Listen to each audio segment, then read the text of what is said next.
Let's bring in Jeremy Hutton. He's a researcher at the think tank Migration Watch UK. He's joining us now from London. So thank you very much indeed for being with us. Can you help me out with some context here? Because as I understand it, the UN Refugee Convention, as I was mentioning before, recognises that people fleeing persecution may have to use, quote, irregular means to reach safety. They cannot be penalised for doing so. This bill seems to, by default, brand these people as criminals and then encourage them or allow them to try to prove their innocence. How does this actually work? What's your interpretation? I would say that the key point there is that these people, if they're entering the UK having travelled directly from France or Belgium or the Netherlands or maybe other places, they're not fleeing a conflict zone. They're not coming from an unsafe place. They've passed through quite a few countries where they could have easily claimed asylum, and they're going to great lengths to make this dangerous and, well, it is illegal. It is a form of illegal entry into the UK, crossing via the English Channel. So there you go. That's the main nub of this, is that they're not coming directly from a place of persecution at all. In your interpretation, then, do you think that this bill, as it stands at the moment, is enough to start to change things? It's a point of great concern because the bill is extremely ambitious, and frankly, I think that level of ambition is necessary and is what the British public are really wanting at the moment.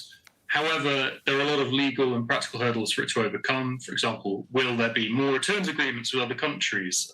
Will there be sufficient detention capacity in the UK? So it's not going to be easy for the government to make it work, but they certainly seem to have staked their reputation on it. So I do believe they are going to give it their best shot.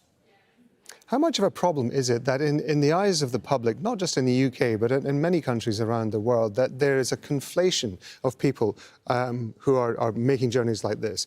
Some are migrants, some are refugees, but everybody just sees them as a potential threat or a potential risk, or in this case, possibly a potential criminal.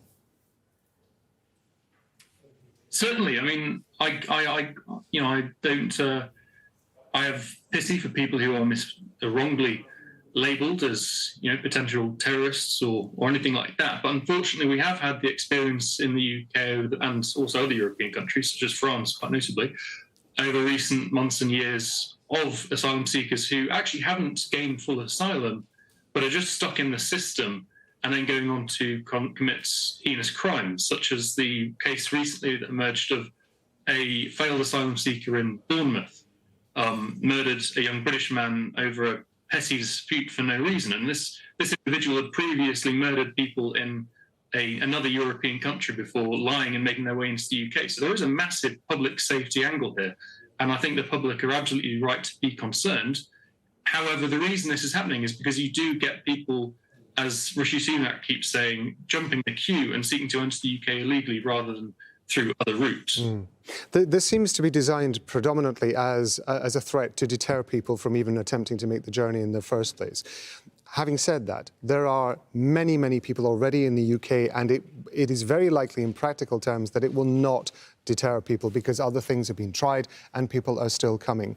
Is the government focusing on the wrong thing? Should it be focusing on actually improving the system by which people can legitimately apply for asylum in the UK or refugee status and get processed in not just abroad, but also when they get to the UK as well?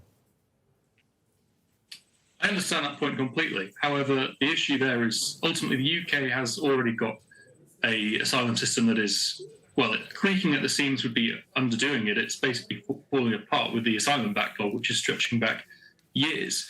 In terms of accommodation, the UK is really struggling now to actually put these people up in anywhere to live, those that do come. So we've got to that point where, having welcomed in quite a few people over a significant period of time, we just have to draw a line and start to temper things down a little. So if some people do argue for more safe routes from other countries, however, ultimately, that's not solving the problem, it's just changing the question.